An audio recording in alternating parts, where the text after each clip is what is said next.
Hey, good afternoon, everybody. It's Cory here. We're walking around in Matsudo, in my neighborhood, not too far from my house, and went and dropped off my absentee ballot for the general election in the United States. Godspeed to my vote. And got an airplane passing by overhead. Been just kind of walking around some of these back streets in the neighborhood, just kind of enjoying the walk, and saw a mini stop convenience store, and there was something I saw online on Twitter that mini stop was offering, and it's called the Chibi-Tako. It's essentially like takoyaki except chibi size, little baby size convenience store takoyaki. So we're gonna go ahead and try that right now, and then we're gonna hop into some of the Q&A stuff, the questions that you guys have given me on Instagram and Twitter and the YouTube community page. So this is it right here, a little plastic container with the little mini takoyaki balls. I should call them Chibi-Tako because that is the official title for them. And they gave a little toothpick here up on top. And that's it. There's no bonito fish flakes on top or mayonnaise or anything like that, but there should be mayo and octopus inside. So let's crack this open and take a look at that. Yeah, so these were not fresh made. They were sitting in the display counter at the register area, and then after I ordered it, they just kind of nuked it up for maybe 30 seconds, and that's it. All right, let's give this a go. Use the toothpick here. Crunchy. Smells good. Smells like takoyaki batter that's been fried.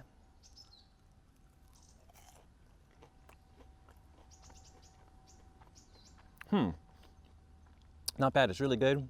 Snack size bite. I don't detect any octopus in this whatsoever. It's got kind of like the octopus flavor to it, a little bit of the mayonnaise, but mostly it's just kind of like the dough. That's what I taste, is just like the dough. It's good, but I was hoping to have like a piece of octopus. Maybe that one didn't have one. I don't know. Let's try it. I just dropped one on the floor. Rest in peace, my friend.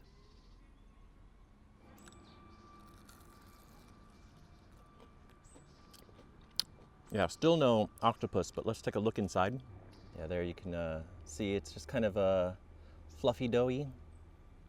Yeah, so I think it's just a mayo and octopus flavored dough on the inside, but no actual octopus. Like, there's this dark coloration right inside of here. That is not anything. It's just, I don't even know what that is. It might be like the paste that they use to create the octopus flavor, but it's not actual octopus. Okay, let me eat one more, and then we'll get into the Q&A. So, I did buy a drink. It is an alcoholic beverage, but this is something I've never seen or tried before, but this is called Veggie Bar. It's a 4% alcoholic drink. It's a fruit and vegetable blend. So it looks like it's got a kiwi and grapes, apple, tomato. Spinach. Should probably just read the ingredients, but yeah, anyways, I thought it was interesting. 4% vegetable mix, I guess. Vegetable juice, alcohol. So let's crack this open. I don't know if it's carbonated or not, but oh, it smells really sweet. It smells like grape juice and apple juice. It just looks like juice. Like, it doesn't look green at all. It just looks like apple juice. Cheers.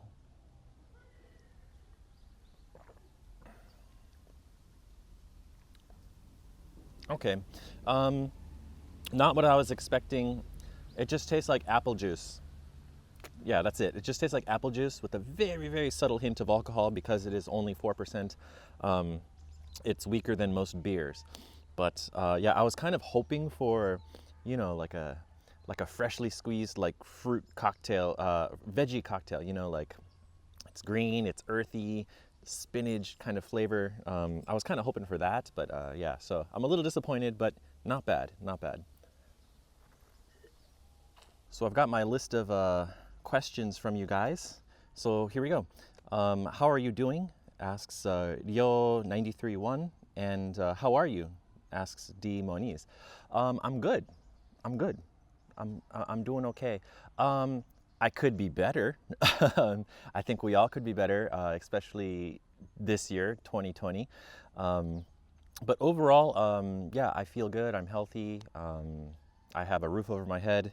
I have a job, and I eat every day. Not sick. So yeah, I'm very thankful. I'm very thankful. I'm doing okay. But like I said, I could be doing better.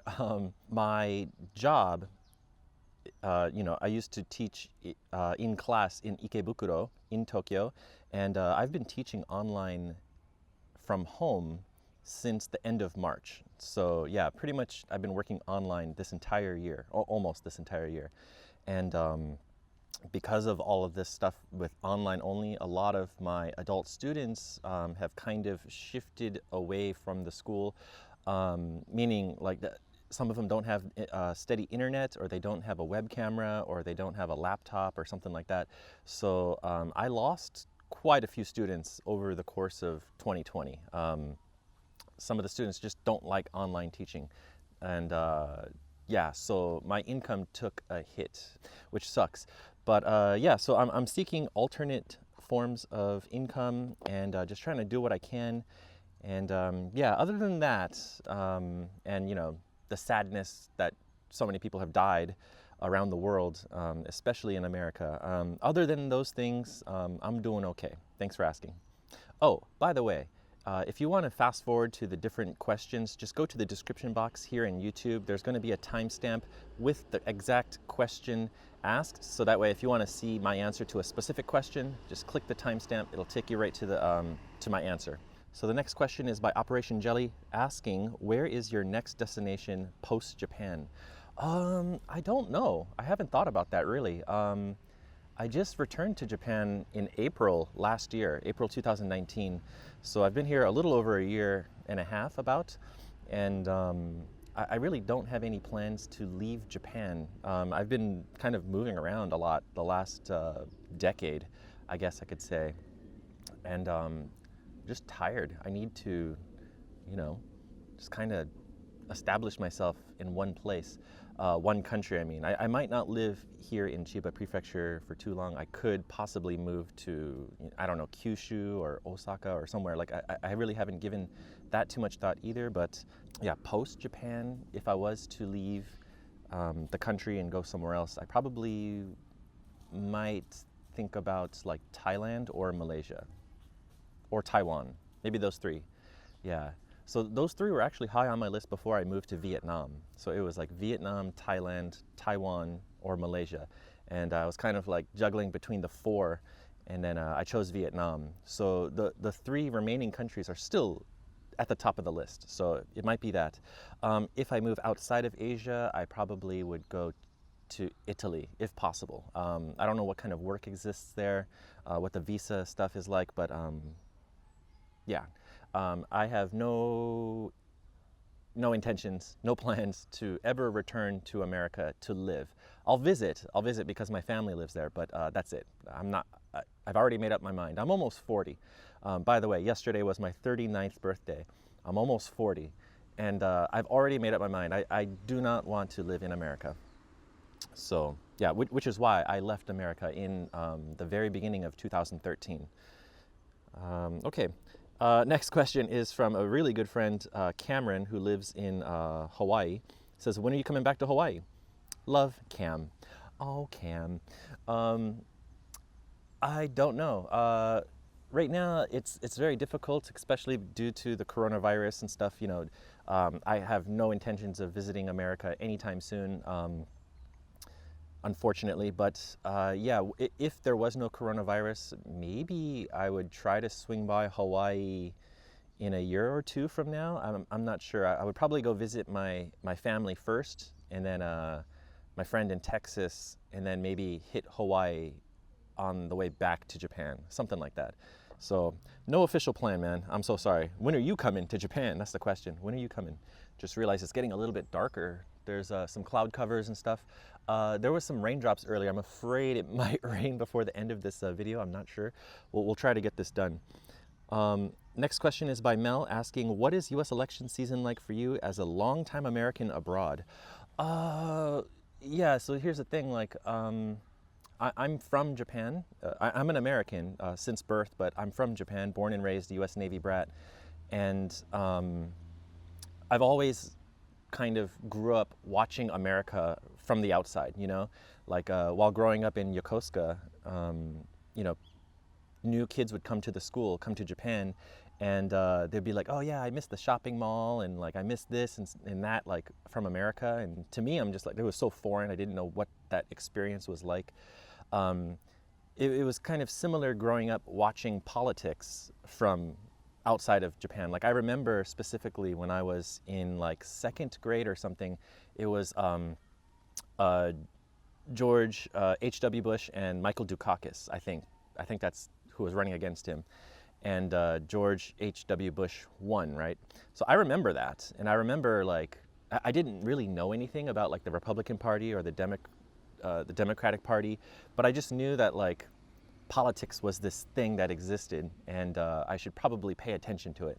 And so while growing up, yeah, I definitely did pay attention to the elections and stuff, the Clinton era, George W. Bush, Obama, and you know, I was actually living in Washington D.C. and voted for Obama, and I was there during his first inauguration. I was like right there by the National Monument, down there on the National Mall in Washington, D.C. That was such an amazing time. So since I've been able to vote, I have voted. I think many expats that live around the world can kind of understand my feeling. It's a weird experience seeing it from outside of the country. I hope that kind of answers the question. Next question is by Bead Nurse. Says, do you have another job? I do not. I am employed full-time as an adult English teacher, one-on-one lessons through my company in Tokyo. So I don't really have the opportunity to find a part-time job or anything like that. But because of this pandemic situation and the hit to my income, I might have to. Actually, I am trying to find some additional work, but it's really tough right now. A lot of companies are actually decreasing hours and having their employees work from home. And a lot of people have actually lost their jobs. And you know, the same in America as well. A lot of people have filed for unemployment and stuff. So I'm not unemployed, but I'm not making as much money as I used to pre-pandemic. And so yeah, as I mentioned earlier, I am trying to find alternate ways to create some source of income, including YouTube. If you guys don't know, I do have PayPal, which accepts donations. I am seeing mosquitoes flying around my camera. And yeah, hopefully, I'm wearing all long sleeves. Well, obviously it's rolled up, so we'll see if I go home itching. Yeah, so I got the PayPal. You can see that link in the description box, as well as my Patreon. I'm trying to relaunch my Patreon account, so it should be up now. There's like 0 people right now. So yeah, click that link, see how I could maybe offer you some additional content for a very, very small, measly price. Every little bit helps me produce more content for YouTube. Next question is, oh, do you hear that? I don't know if you can hear that. It's a school bell. It is, what time is it right now? Oh, it's 2:45. Okay, it's 2:45. It's Tuesday. So there's a middle school and I believe an elementary school just up the road from where I'm sitting. Yeah, so I don't know if we're gonna have children like screaming and running by me in the next like 15 minutes. M. Palma, what's up? Says, if teaching was no longer an option for you, what other occupation would you do? Probably something related to video or media. I did some of that stuff in Korea as well. Had a video production company, plus a subscription box service. So I kind of have that experience with the video production side of things. It would be nice to get back into that somehow, freelance maybe. But I was thinking, you know, what are some other things? Like I don't really have like a strong skill set like some people do, such as like IT work, cybersecurity or something like that. So I am an artistic person. I have graphic design history, and so I was thinking of getting into 3D modeling, like Cinema 4D, Blender, something like that, some kind of 3D, 4D, like high resolution computer graphics, 4K graphics, those kind of things, for commercials or just like still images, advertisements. So I was thinking about that recently. It would be kind of interesting to get into that field of work, because I would still get to work with computers, but also be really creative and yeah, I don't know. I think it would be kind of interesting. Serene305 says, any inside information when Japan plans to allow foreign tourists again? Yeah, actually, it's not really like insider information anymore. I think you asked this question the day that Japan announced that they were going to start allowing tourists to come back into Japan in April 2021, just a few months before the Tokyo Olympics. And so they wanted people to start coming in and maybe like, boosting the local like economy, traveling around Japan before the Olympic events started and whatnot. And so apparently with that whole situation, it's a shit show, to be honest. But with that whole situation, apparently you have to test negative, like PCR test negative in your home country before you can get on the flight.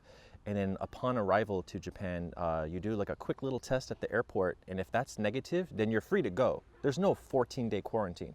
It's kind of ridiculous. A lot of longtime foreign residents that live in Japan or have been stuck outside of Japan because of some really, really stupid immigration laws that went into place after the state of emergency, are really pissed about this. They're just like, so tourists get treated like you can just come in freely, but the people who have been living here for 10, 20, 30 years, they speak fluent Japanese and have Japanese family here and property, are just like, nope, you gotta wait until we say it's okay. So it's been a big shit show in the last few months. Yeah, so if you want like more specific information, just check out like Japan Times, Japan Today, NHK English News, even like the Ministry of Foreign Affairs website. They have all that information on there. Hunt for Uno asks, how do you know she is the one for me? I can't answer that question. Only you can answer that question. But I think I know what you're trying to say. How does one know that someone else is for you?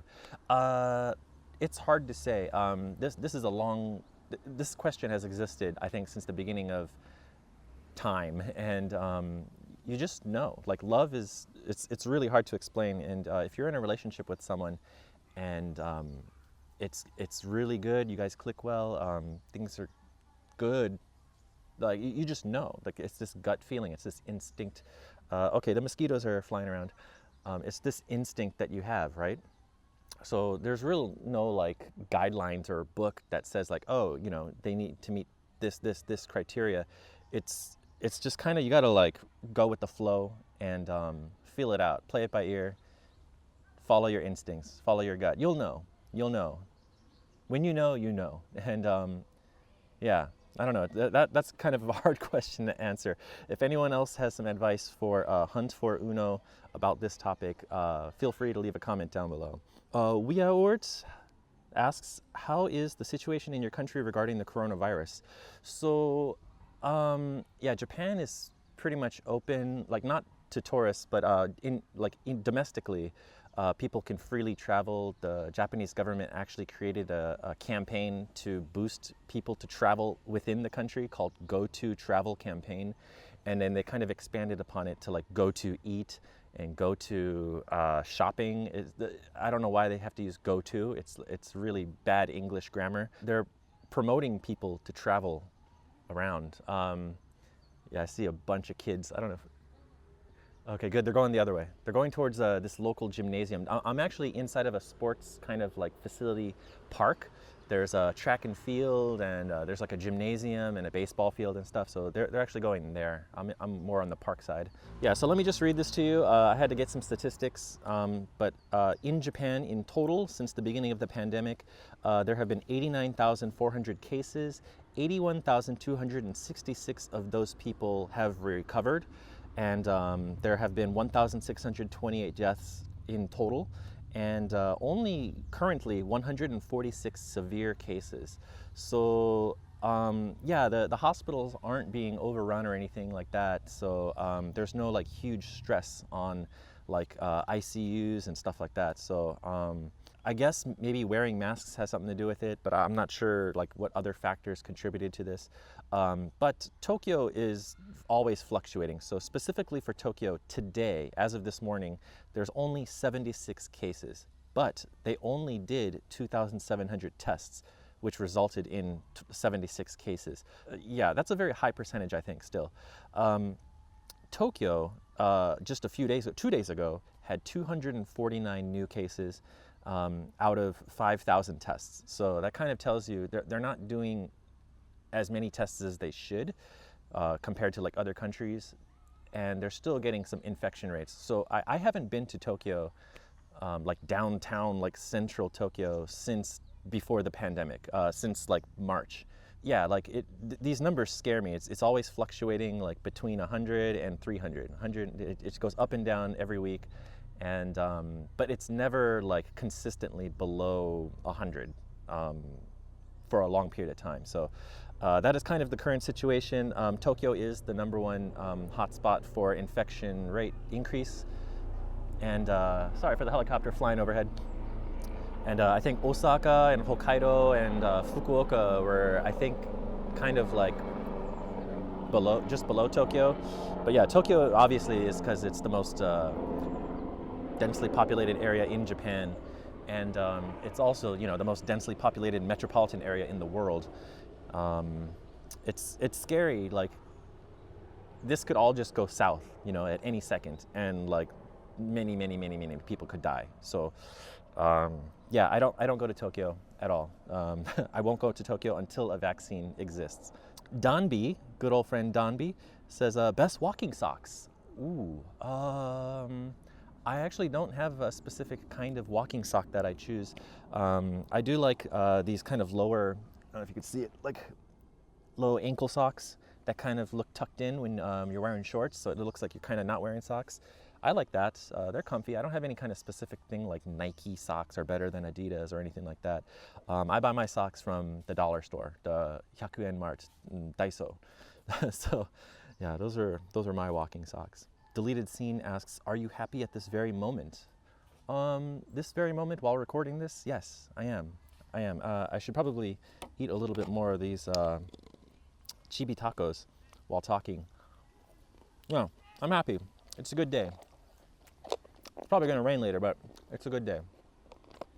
And speaking of good days, Amy Mudge asks, what would be your best day? I think my best day would be like a day when I don't work. I wake up. I feel good. I'm not sick. The weather's nice, not too hot, not cold. And I guess that's it. Maybe eat some good food, chill, go outside, walk around, go visit a park or something. Like, I'm a very simple person. I live minimally. I don't need a lot of things to be happy. And then like in my free time, yeah, I just chat with my friends online or walk around the neighborhood and stuff. Like, I'm very content with that. So I guess that would be my best day. Oh, and it also needs to include puppies or some kind of dog.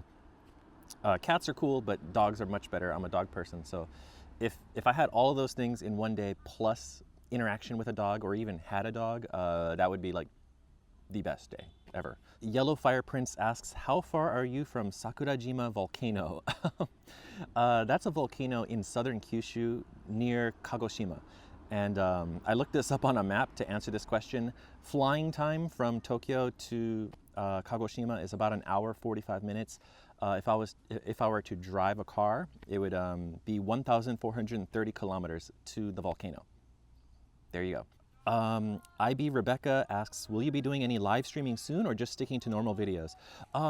Very good question. I do plan on live streaming again, you know, every so often on YouTube. It's been a long time. I think since March or April was the last time, maybe May. I would like to get back into it.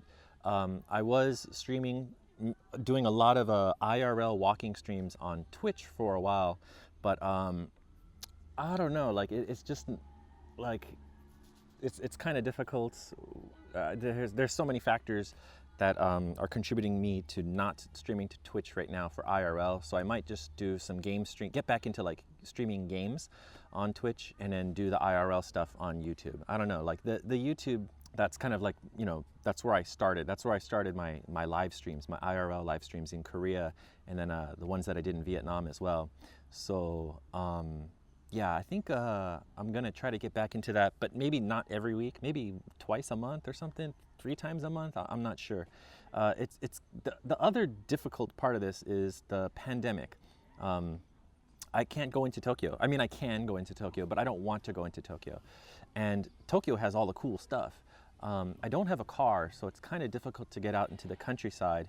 And then some of the things that I want to see are like, they have like really strange hours because of the pandemic. So yeah, it's been really difficult live streaming recently because of all of this this whole situation. Yeah, if I do any live streaming, I will announce it here on YouTube in my community page, as well as on Twitter and Instagram. So make sure you guys follow me on those different areas, and you'll get the news of when I go live, or you know, maybe a day before I go live. Ali Moon asks, how's your life in Japan? It's good. I'm home. This is where I'm from. This is where I grew up. I feel happy.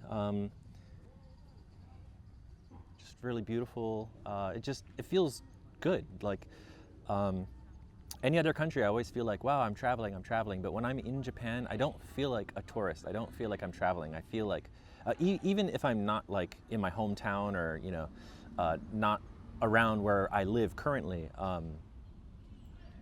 I don't feel like a tourist. It's just like, I belong here. This is, you know, I could be in some random neighborhood in the countryside and just be like, yeah, this is it. This is, I should be here. Like, I belong here. So, yeah, life is good. Could be better, as I said before, but yeah. Andrew 102 asks, what is the best things about Japan compared to previous countries you have lived, such as South Korea, Vietnam, etc.? Also, can we have an apartment tour? So to answer that last question, apartment tour, there won't be any apartment tour video anytime soon. As I said, I live minimally. My house has no decoration, and I'm kind of not like in the mind space to share my apartment just yet. Yeah, there's nothing wrong with my apartment. I've shared photos of it on my Discord. I probably will make one maybe before the end of the year. I'm not sure. But yeah, right now I have no plans at all to make a video about my apartment. As for best things about Japan compared to previous countries, I like the quiet. There's right now, it's, you know, the school just got out. There's kids walking around and stuff. There is a road right here, so cars have been going by. But on a normal, like, average daily basis, it's really quiet out here, and I really enjoy that. Like, compared to Vietnam, you guys have seen my videos from Vietnam. It's just loud. There's motorcycles everywhere, lots of honking, so much honking. That's like, I think one of the big things is just like the noise. And then the cleanliness is great. The streets in Japan are always super clean. You don't really see trash in a lot of places. It doesn't mean that trash does not exist. If you guys have ever been to Shibuya on a Friday night or Saturday morning, there's trash everywhere, empty beer cans and cigarette butts and stuff. So, but just overall, in general, Japan is a very, very clean country, and I do like that. And also the safety. The safety is really good. No country is 100% safe, but Japan, they don't have guns. I mean, they have guns here, but they don't sell guns to the public. Like, citizens can't get guns. The police can get guns, but there's all these like really, really strict laws. When I lived in Baltimore City, that was crazy. I would hear gunshots like every other day in my neighborhood, like not near my house, but in the distance.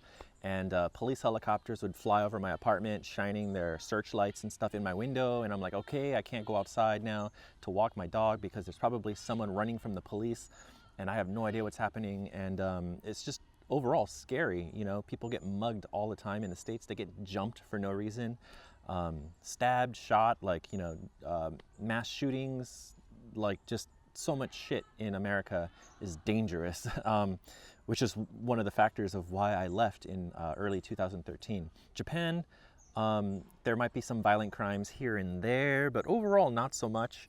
Very, very safe country. People leave like their car keys in the car ignition, like, and they just like go somewhere and then come back out like 30 minutes later.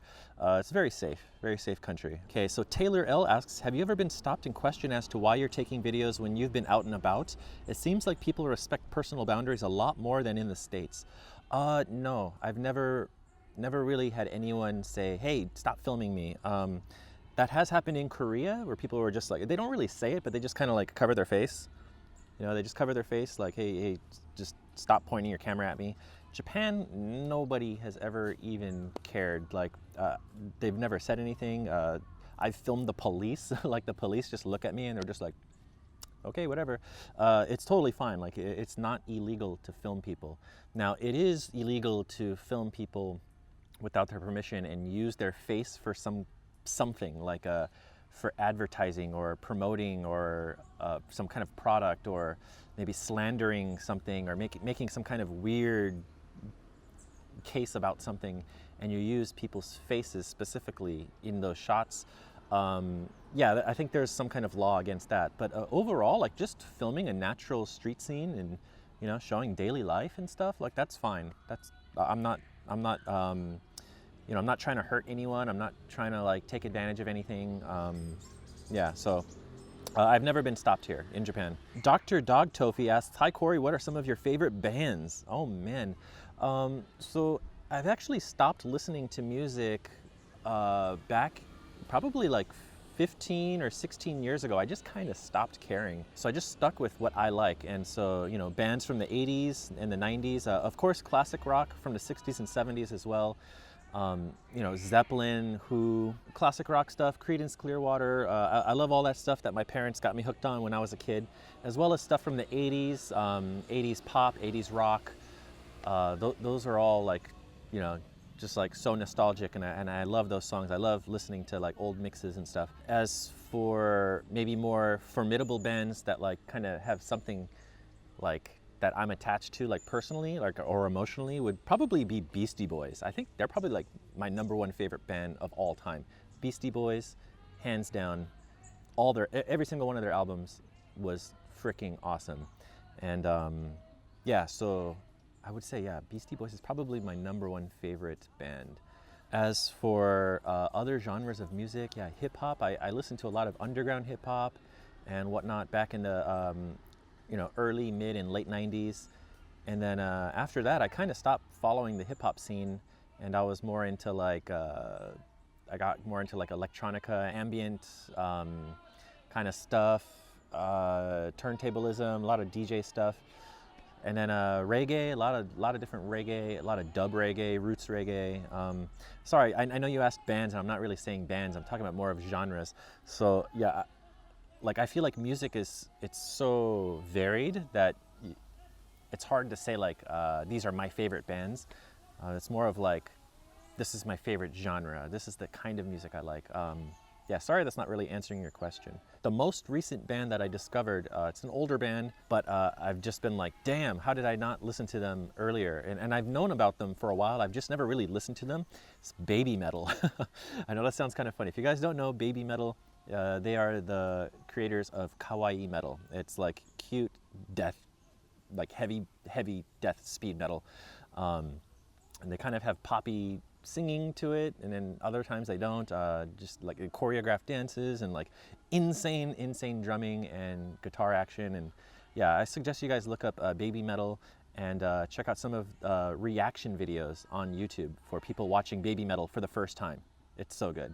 Okay guys, I think we're gonna have to switch cameras here and start walking and talking. I was getting eaten up by mosquitoes sitting on that bench, and yeah, so it was getting really bad. So we had to actually wrap up and piece out of that bench area. So I'm currently walking out of this park, and you can kind of see I don't know if you can see it, there's the track and field. There's a lot of students out there practicing and stuff. They're stretching and warming up right now. But yeah, let's try to finish up these questions for you guys. I was kind of near the end. So this one is by R. Mori. It says, has it crossed your mind to buy an unoccupied house called Akiya in Japanese and remodeling it? Yeah, definitely has crossed my mind. It's something that I was thinking about before I even came back to Japan. But I think there's some difficulties in doing that. If you guys are very curious about what's involved in buying an old Japanese style home and then remodeling it and fixing it up, I highly suggest checking out the YouTube channel Tokyo Llama. Very cool guy. Him and his wife, Japanese wife, they actually did that. They bought an old house and they remodeled it, fixed it up and stuff. And he has videos talking about like the housing market and all the pros and cons of doing something like that. And you know, all the fees, the hidden fees, the costs, taxes, like all these different things, really in depth. So if you guys are curious about that, I suggest checking out his channel. As for me, I would love to do that. I definitely would love to do that. It's definitely like on my list of like possible things to be doing in the future, but it's not going to be anytime soon. I have no money. I am, you know, I know some people see my my videos and like Instagram, and they might think like I'm living this like lush, lavish life, like traveling and eating and whatnot. But to be honest, I am borderline poor as fuck. I am actually poor as fuck, I should say. I am not wealthy at all. And, you know, I think a lot of people have this misconception about like YouTubers and content creators being like so rich and getting a lot of money. It's definitely not the case.